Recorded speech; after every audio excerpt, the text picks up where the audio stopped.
1 year after the Camp Street prison fire, the acting director of prisons, Gladwin Samuel, says efforts are on stream to rebuild the prison's infrastructure, tackle overcrowding, and boost security at prisons countrywide. On a daily basis, we have the General Duty Police, we have the Tactical Services Unit, and prison officers deployed at Georgetown, where they are overlooking a large volume of the prisoners who are housed in the holding bay. As of today, 523.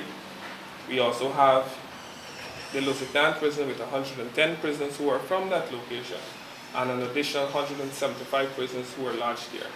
Acting Director of Prisons, Gladwin Samuels.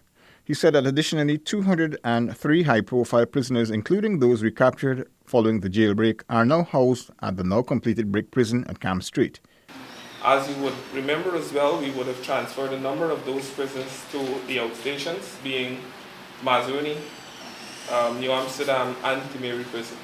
So we would have deployed some of the Georgetown prison officers to assist with security at those locations, as well as the police presence that we have there on a daily basis. When completed, the new Georgetown prison will house an additional 180 prisoners in 60 prefabricated steel cells sourced from the United States of America. We have recently finalized all of the construction details for those cells.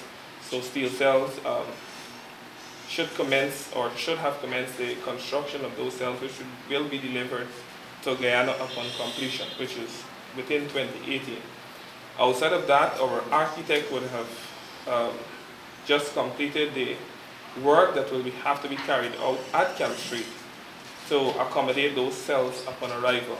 Currently, there are 2,183 prisoners housed at prison facilities across the country.